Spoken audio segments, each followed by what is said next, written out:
샬롬 김영준입니다. 저희는 지난 시간에 이스라엘이 가나안에서 정복한 땅을 분배하는 것을 살펴보았습니다. 실로에서 제사장 엘르아살, 지도자 여호수아, 지파의 족장들이 모여 제비 뽑아 땅을 분배한 것입니다. 땅 분배는 유다 지파의 갈렙에서 시작해서 마지막으로 여호수아에게 기업을 주는 것으로 마치게 됩니다. 이번 시간에는 여호수아서 마지막 시간으로 여호수아의 임종전 고별 설교를 함께 살펴보겠습니다. 22장은 먼저 고별 설교 전에 요단 동편 지파 르우벤 갓 므낫세 반 지파가 이제 요단 서편 쪽 가나안 땅 정복하는데 동참하지 않았습니까? 그래서 이제 정복 전쟁이 다 끝났으니까 여호수아가 그들을 축복하면서 자기 기업 요단 동편으로 돌아가는 장면으로 시작이 됩니다. 근데 이 두 지파 반이 돌아가면서 도중에 요단강 근처에 큰 제단 모형을 이렇게 쌓게 되는데요. 이를 본 서편에 있는 이스라엘 지파들이 이거 우상 숭배를 위해서 제단을 쌓았다 이렇게 생각을 하고 이건 이제 하나님께 대해서 큰 이제 죄를 짓는 것이니까요. 즉시 이제 전쟁 준비를 하고 실로에서 회중을 모으고 그 제사장 엘라살의 아들 비느하스와 지파 대표들이 길르앗에 있는 동천 지파를 그 찾아가서 왜 이 재단을 쌓냐고 이제 이렇게 실책을 하게 됩니다. 그때 이제 얘기했던 게 너희가 이 모압 평지에 있을 때 그 바알볼 사건으로 인해서 음행한 사건으로 인해서 그 얼마나 많은 사람들이 죽었느냐. 또 요단 서편에서 여리고 전쟁 후에 아간이 이 온전히 바쳐진 물건을 갖다 취함으로 인해서 아이성에서 그 패배하는 것을 보지 못하였느냐. 이렇게 이제 예를 들면서 왜 이 재단을 쌓았느냐 이렇게 추궁을 하게 되죠. 그랬을 때 동편 지파는 이 재단이 제사를 드리려는 목적이 아니다. 요단강이 우리와 너희 사이를 갈라놓지 못하게 하려는 증거로 만든 것이다. 왜냐하면 이제 요단강 동편과 서편 계속 이렇게 이제 말이 나오지 않습니까? 그러니까 이제 동편으로 이제 소수 지파가 가니까 이게 시간이 지나면 이 지파 사람들이 이제 이스라엘 전체 민족에서 이렇게 제외되지 않을까 하는 염려를 이 사람들이 갖고 있었기 때문에 그렇지 않다는 것을 증거로 이 제단 모형을 쌓다 이렇게 설명을 하였습니다. 서편 지파가 이를 듣고 오해를 풀고 그 제단의 이름을 증거의 제단 엣이라고 불렀다 이렇게 말씀을 하고 있습니다. 그 22장에서 그 설명하는 그 취지는 이제 언약 공동체의 순결성, 그러니까 하나님의 말씀, 그다음 율법을 순종해야 된다 하는 것을 이제 강조하고 있고요. 그리고 지리적 거리, 그러니까 뭐 동편에 있고 서편에 있고 이런 것이 아니라 영적인 전체성, 그러니까 어디에 있든지 간에 하나님의 백성으로서의 영적인 전체성을 이 이제 그 핵심이다 이렇게 말씀하고 있고 여기서 참 중요한 것은 자칫하면 이 전쟁을 통해서 그 또 큰 어떤 동족 간에 이제 살육이 일어날 수가 있었는데 이제 대화와 그 어떤 검증을 통해서 이제 해결이 됐지 않습니까? 그래서 이렇게 갈등이 생겼을 때 참 이게 대화와 서로 이해하려는 노력이 중요하다 하는 것을 보여주고 있고요. 그래서 이제 이 재단은 기억의 상징물이다. 예배를 드리는 목적으로 세워진 재단이 아니라 기억의 상징물이다. 이렇게 22장에서 말씀을 하고 있습니다. 23장이 이제 드디어 여호수아의 고별 설교인데요. 먼저 지도자를 소집을 합니다. 이 장로와 수령과 재판관 관리를 이제 지도자를 그 모으고 먼저 얘기하는 게 이제 하나님의 이제 정복 사역에 대해서 가나안 정복을 이제 다 이제 이루게 되었는데 그 분배까지 하게 되었는데 이 모든 것은 하나님께서 이루신 일이다. 그래서 아직 정복하지 않은 남은 땅도 땅에 있는 가나안 민족들도 하나님께서 쫓아내실 것이다 이렇게 말씀을 합니다. 그리고 그 다음에 이제 언약 준수 명령을 하는데 크게 힘써서 모세가 너희들에게 준 백성들에게 준 율법을 뭐 하나님께서 주신 것이죠. 물론 율법을 준수를 해라.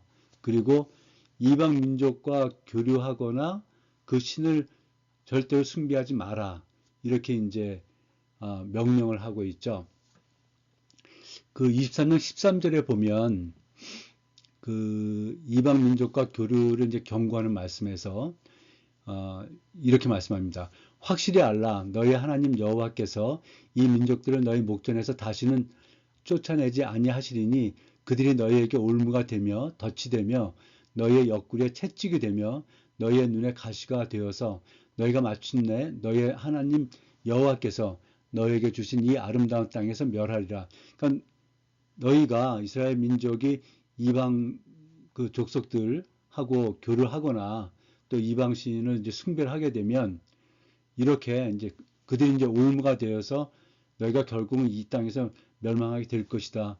이렇게 이제 경고 또 이걸 지켜라 이제 명령을 하고 있는 것이고요. 그 다음에 이제 승리를 약속하시는데 그 하나님께서 그 가나안에 있었던 일곱 족속 그 거대한 나라들을 이제 쫓아내실 것이다. 그러니 거듭 근신하여서 여호와를 사랑하라 이렇게 권면 명령을 하고 있습니다. 그런 다음에 이제 불순종에 대한 경고를 이제 하고 있는데요. 그럼에도 불구하고 너희가 이방 민족과 교류를 하게 되면 하나님께서 그들을 쫓아내지 않으시고 그들이 말씀드린 올무 더 채찍 가시가 되어서 너희를 이 땅에서 멸하리라 말씀을 하고 있습니다. 그리고 마지막으로 이제 약속의 성취와 이제 심판의 원리에 대해서 말씀하고 있는데 그 하나님의 선한 말씀 그 언약이 다 성취되었다 하는 것을 이제 선언을 하고 이제 마지막으로 너희들이 이 하나님의 언약 그 다음에 율법을 이제 순종하지 않을 경우에는 하나님이 선포하신 저주의 말씀 그 특별히 그 신명기 28장에 나오는 그 저주 목록 있지 않습니까? 저주의 말씀이 성취되고 이방신을 섬기면 여호와의 진노가 너에게 미쳐 약속의 땅에서 속히 멸망하리라 해서 거듭 그 불순종에 대해서 이제 경고하는 그런 말씀이 나오고 있습니다. 그래서 여기 그 이방 민족 그 교류나 그 이방신 숭배 금지 관련해서 이제 오경에 나왔었던 말씀들을 잠깐 보면은요. 출애굽기 34장에서 그 이방 민족과 언약을 하거나 혼인을 하지 마라. 이제 이방신 숭배를 차단하는 그런 내용이 출애굽기 34장에 있고 레위기 18장에는 이방의 풍속과 규례를 따르지 말라. 얘기하고 민수기 25장에 말씀드린 그 바알보을 사건을 통해서 음행으로 24,000명이 죽지 않았느냐 하는 말씀이고요.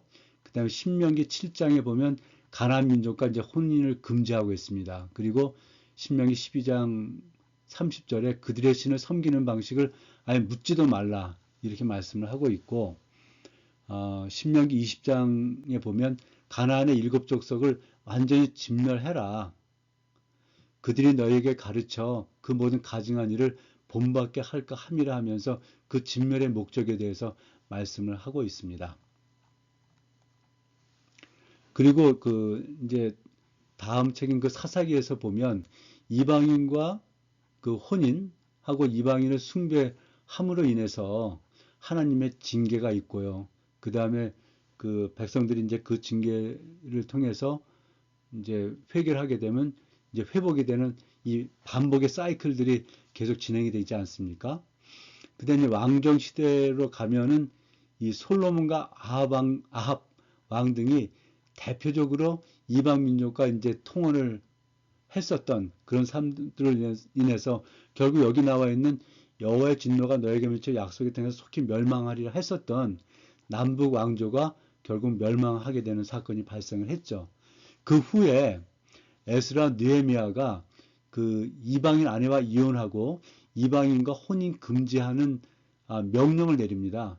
이거를 통해서 이 이방 민족 교류 및 이제 이방신의 숭배를 금지하는 이 명령을 계속 지켜가려는 어떤 그 역사적인 그 실패에 대한 결과와 또 이제 노력들이 나오고 있는데요. 결국 이 이제 이방 민족과 교류하는 것을 이제 금지하려는 목적은 신앙의 정체성을 보존을 하고 이제 우상 숭배를 차단함으로 해서 언약 공동체의 이제 거룩성을 유지하고자 하는 그 목적을 가지고 이 명령, 이 정책을 이제 신앙의 정책을 펼쳐갔다 이렇게 말씀을 드리겠습니다. 오늘 조금 시간이 있기 때문에 조금 이 주제를 좀 확장을 해보면요. 이렇게 이제 이방 민족 교류를 이제 금지하는 그 명령의 말씀들이 많이 나오고 그 역사적으로도 이렇게 한번 정리를 해봤는데 그렇지만 또 한편으로는 그 오경에 보면 나그네를 이제 환대해라, 나그네를 똑같이 대우해줘라 하는 말씀이 또 많이 나오지 않습니까? 아, 여기 보시면 이제 레위기 19장에 너희와 함께 거류하는 거류민은 너희 중에서 난 자같이 여기고 사랑하라. 출애굽기 22장에도 23장에도 거류민을 압제하지 말라. 민수기 15장에 너희와 거류하는 거류민에게 법도는 동일하리라. 그래서 그 이스라엘 백성들이 갖고 있는 그 율법, 그 법들을 동일하게 적용한다 이런 말씀이 되겠고요.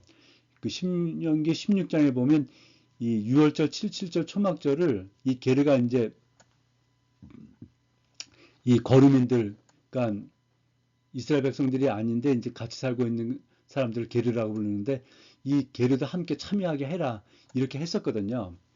그래서 이 이방 민족에 대한 교류를 금지하는 거하고 나그네 환대는 뭔가 조금 엇박자가 있는 거 아닌가? 이거 어떻게 이제 이해를 해야 되는가 하는 그 질문이 나올 수가 있고 저도 그 질문들 늘 갖고 있었기 때문에 한번 정리를 해봤습니다.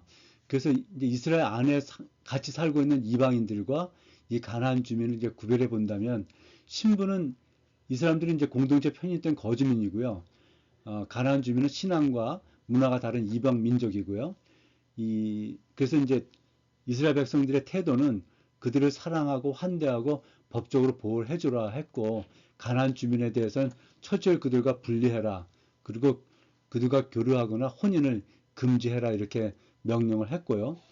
그렇게 한 이유는 그 이제 이스라엘 백성들 안에 거주하고 있는 그 거류민들, 그 이방인들은 이제 이스라엘 백성들에게 동화가 되어서 그들도 여호와를 경외하는 자들이다. 이제 하는 것이고요. 그렇기 때문에 이제 이렇게 환대를 하고 법적으로도 보호하고 이런 이제 절기도 지켜라 이런 뜻이 되고 이 가나안 주민은 우상으로 인해서 그 하나님의 언약을 이스라엘 백성들이 파괴할 위험이 있기 때문에 이들에 대해서는 철저히 이제 분리해라 이렇게 또 진멸해라 이렇게 했었던 것이죠. 그래서 이스라엘 안에 있는 이제 이방인들의 이제 대표 이제 편입이 된 사람들이죠. 대표로 여기 이제 라합 우리가 이제 그 여호사서에서 보았고요. 그래서 이들이 이제 여리고성 그 진멸 중에 구원을 받고 이스라엘 그 민족 안에 편입이 된 거고요. 그 모압 여인이었던 룻도 마찬가지고 기브온은 이제 뭐 기만으로 그 조약을 체결을 했지만 어쨌든 그것을 또 지켜야 되기 때문에 이스라엘 백성들과 이제 함께 살게 되었고 또 애굽에서 이제 함께 살다가 출애굽할 때 나왔었던 그 이방인들, 함께 나온 거류민들, 그 잡족들 이런 사람들이 이제 이스라엘 안에 살고 있는 이방인으로서 이러한 그 대우를 해줘야 된다, 함께 살아야 된다 하는 것이고 이제 가나안 주민들은 철저히 그들은 이방신을 섬기고 우상을 섬기고 하기 때문에 철저히 분리해라 이렇게 이제 구분을 하게 된 것입니다. 그래서 여기 이스라엘 내부에 있는 이방인은 이제 게르라고 부른다는 말씀을 드렸고 이스라엘 공동체 안에 들어와서 함께 사는 이방 거주민인데 이들은 이제 신앙, 율법, 그 생활 전체에서 이스라엘과 이제 연대해서 살고 있기 때문에 그 보호하고 이제 법적으로도 동등한 지위를 준다 이렇게 말씀을 하고 있습니다.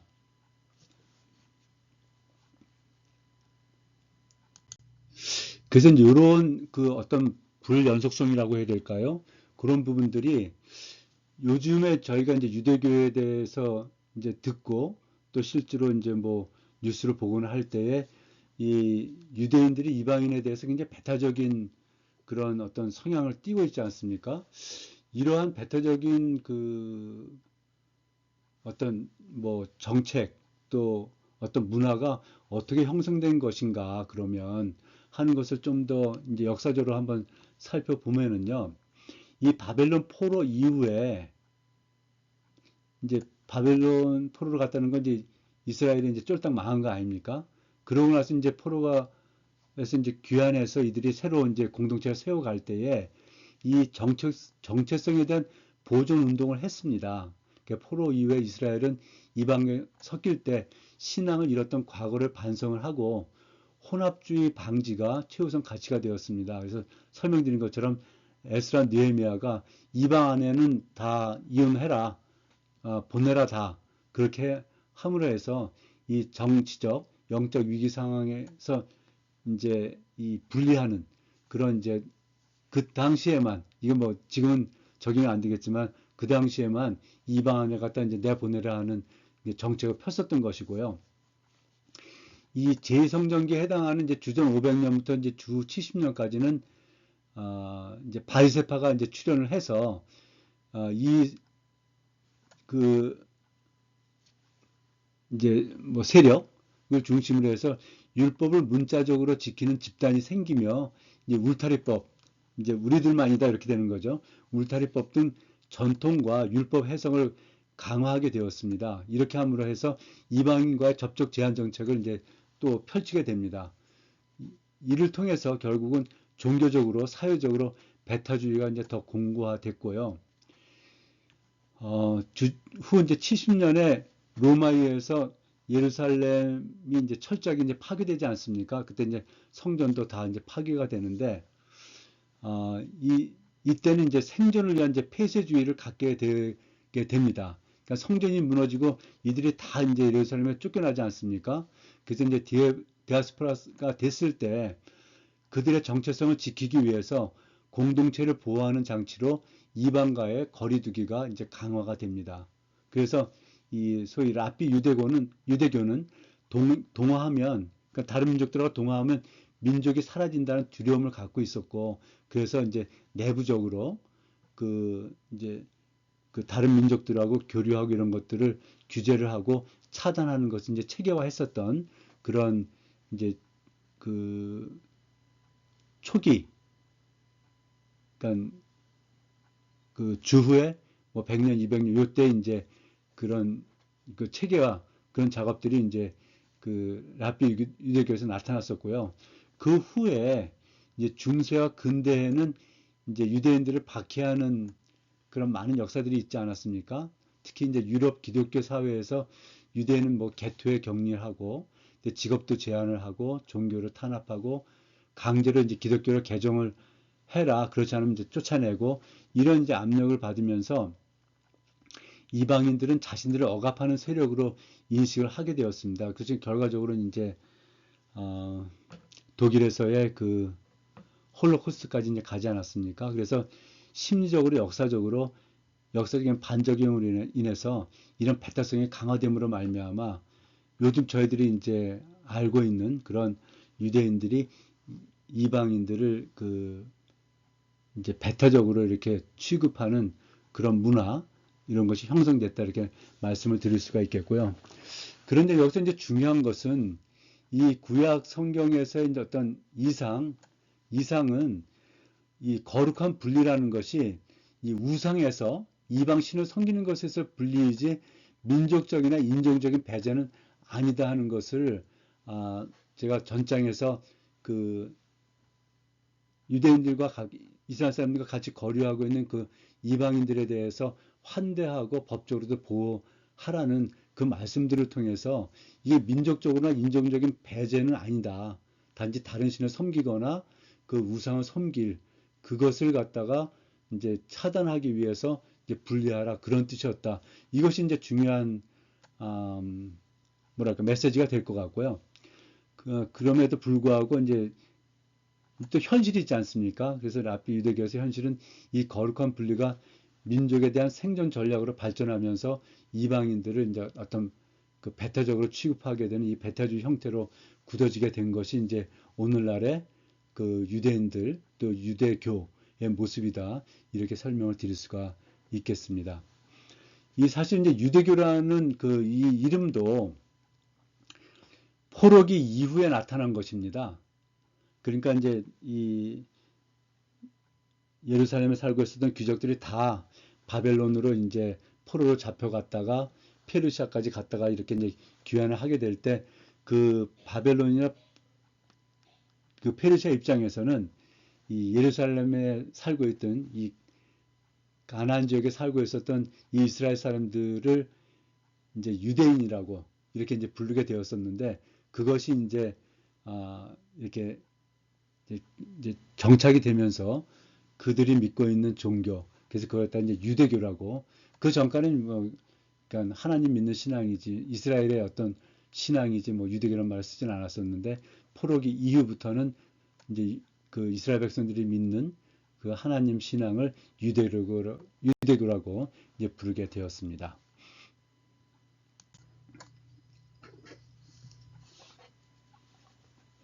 그리고 이제 이 여호수아 23장에 나온 여호수아 이제 고별 설교와 이 모세 고별 설교 사실 신명기 전체가 모세가 인종하기 전에 이스라엘 백성들에게 아, 준 이제 그 고별 설교 아니겠습니까? 그걸 한번 비교를 해보면은요. 신명기 1장 3장 1장에서 3장까지는 이 출애굽으로부터 이제 광야 여정을 거쳐서 요단 동편에 그 아모리족과 이제 바산족 그 이제 정복한 그 역사를 갖다 먼저 회고를 하는 말씀이 나옵니다. 근데 여호수아서 이제 23장에 나와 있는 고별 설교에서도 3절에서 5절까지 가나안 정복의 역사를 이제 회고를 하게 되고요. 신명기 6장에 가서 이제 그 회고하고 난 다음에 마음과 뜻과 힘을 다하여 네 하나님 여호와를 사랑하라. 오늘 내가 네게 명하는 이 말씀은 너는 마음에 새기고 해서 하나님을 경외하고 하나님만을 사랑하라는 그 말씀을 이제 하고 있는데요. 여호수아서 23장 6절 7절에도 보면 다른 신의 이름을 부르지 말라. 너희는 크게 힘써 모세 율법책에 기록된 것을 다 지켜 행하라. 이렇게 말씀을 하고 있습니다. 그리고 신명기 28장에 가서 순종을 하면 복을 받게 되고 불순종하게 되면 이제 저주를 받게 된다는 이 말씀이 나오고 있는데 여호수아서 24장 15절에도 보면 너희 하나님 여호와께서 너에게 말씀하신 모든 선한 말씀이 너에게 임한 것 같이 너희가 이제 복을 받았다 이거죠. 너희가 말씀을 잘 순종해 갖고 그런데 여호와께서 모든 불길한 말씀도 너희에게 임하게 하사 너희 하나님 여호와께서 너에게 주신 이 아름다운 땅에서 너희를 멸절하기까지 하실 것이라.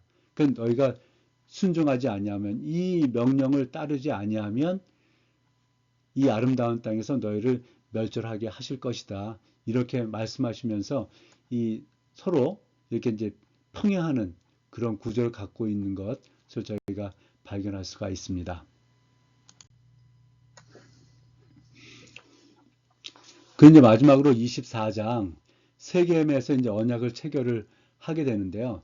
이 세겜은 아브라함이 이제 가나안에 오면서 처음으로 이제 제단을 쌓은 그 성읍 아니겠습니까? 세겜. 그 다음에 야곱이 이제 그 바단 아람에서 돌아오다가 그 세겜에서 이제 우상 제거를 이제 선언한 것이죠. 우상을 다 제거해라. 그렇게 하고서 이제 이쪽 남쪽으로 내려오게 되는 그 이제 성읍이 세겜인데 바로 이 세겜이 언약갱신의 어떤 최적 장소다 하는 것을 저희가 이제 알 수가 있고요.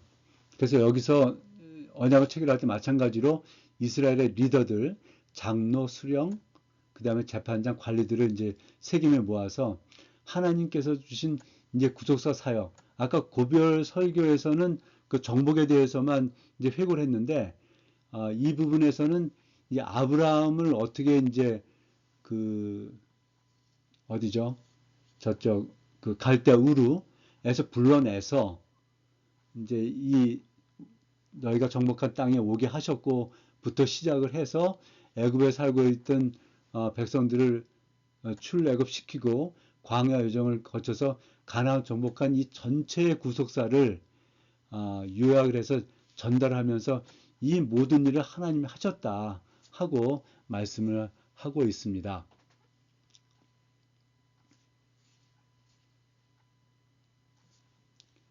예. 그 다음에 여호수아는 이스라엘 그렇게 하면서 여호수아는 이스라엘에게 이제 여호와만 섬길 것을 요구를 하고 있고요. 이것에 대해서 백성은 세 번에 걸쳐서 우리가 반드시 여호와만 섬기겠다고 이제 고백을 하게 되는데요. 그 요구하는 모습을 보면 그 12절 13절에 보면 24장 내가 왕보를 너희 앞에 보내어 그 아모리 족속의 두 왕을 너희 앞에서 쫓아내게 하였나니 너희가 칼이나 여호와의 활로서 이같이 한 것이 아니며 내가 또 너희가 수고하지 아니한 땅과 너희가 건설하지 아니한 성읍들을 너희에게 주었더니 너희가 그 가운데에 거주하며 너희는 또 너희가 심지 아니한 포도원과 감람원의 열매를 먹는다 하셨느니라. 그래서 요당 동편에 두 족속을 이제 그 진멸한 것과 요단강 서편의 가나안 땅을 갖다 다 차지함으로 인해서 거기에 있는 것들을 너희가 이제 누릴 수 있게 됐던 거.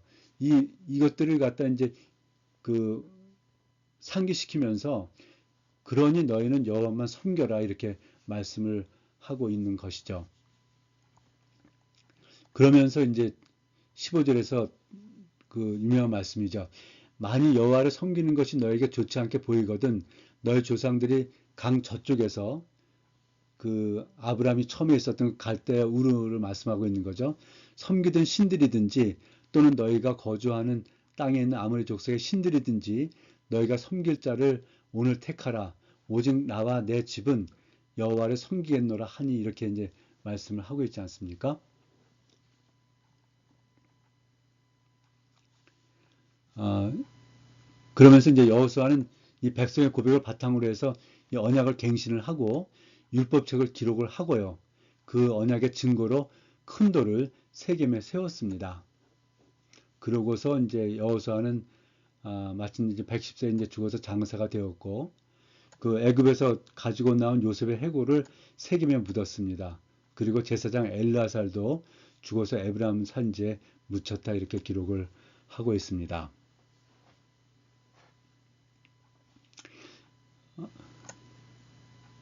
그래서 이 이제 24장을 그 요약을 해보면 이 약속의 땅에 아브라함의 후손과 이제 지도자들이 이제 다 묻히게 되었다. 결과적으로는 이제 땅도 차지하였고 이렇게 이제 그 요셉의 이제 뼈도 거기 묻고 여호수아나 엘리야살도 이제 죽어서 이제 묻혔다 하는 것은 결국 약속 성취가 이제 되었다. 이제 완전히 약속이 성취되었다는 것을 이제 상징적으로 보여주는 그 말씀으로 이 여호수아를 이제 끝내고 있다 이렇게 말씀을 드릴 수가 있겠고요. 여기 나와 있는 요 흐름은 제가 신명기 할 때도 한번 말씀을 드렸었는데 이 언약갱신의 그 형식을 갖고 있습니다. 그래서 그 얼마나 하나님께서 잘 너희들에게 이제 은혜를 베풀어 주셨냐. 그러니까 너희가 그 말씀을 잘 지켜라. 지키지 않냐면 이런 그 벌을 받을 것이다. 그리고서 그걸 이제 증거로서 이제 그 증거물을 세우고 그리고 이것들을 다 이제 기록을 하고 하는 그 근대 고대 근동 조약 형식을 유지해서 이 언약 체결하는 모습을 볼 수가 있습니다. 여기 이제 그 역사 서문과 요구 조항과 이제 지키면 복을 받고 이제 안 지키면 저주를 받는다. 증거물 분석으로 이렇게 나와 있어서 이 신명기에 나와 있었던 그 29장 30장에 모압에서 한 언약갱신 구조와 이제 평형을 이루고 있다 이렇게 말씀을 드리겠습니다.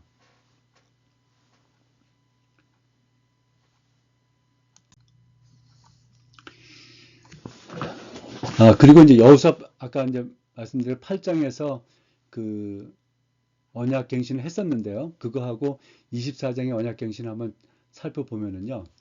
이 8장은 아이성 전투 직후 한번 패배하고 그 다음에 이제 아간의 사건을 정리하고 다시 이제 어, 공격을 해서 아이성을 차지하게 되죠.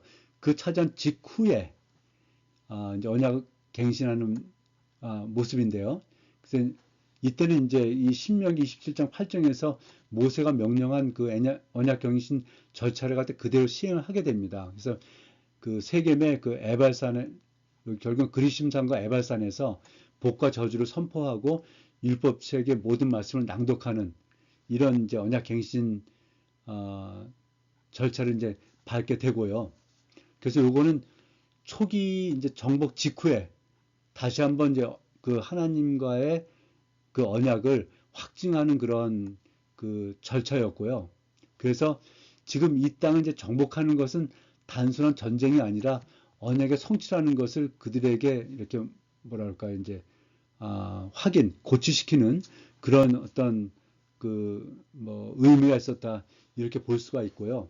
이 24장에서 이제 언약성전 장소는 같습니다만 요거는 이제 정복 시대를 마무리하면서 백성 전체와 맺는 재헌신 언약이다. 이렇게 이제 하나님께서 인도하시고 주도하셔서 이렇게 이제 땅을 차지하였으니 지금부터 이제 하나님의 말씀에 순종해서 여기서 이제 잘 살라 하는 것에 대한 어떤 헌신, 재헌신은 이제 언약을 하는 것이죠. 그래서 여기 이제 결국은 너희가 어떤 신을 섬길 것일까를 이제 선택하게 함으로 해서 이제 앞으로 이제 정말 말씀에 순종해서 살라고 하는 그런 더 강한 의지의 어떤 헌신을 요구하는 그런 그 언약 체결이었다 이렇게 말씀을 드리겠습니다.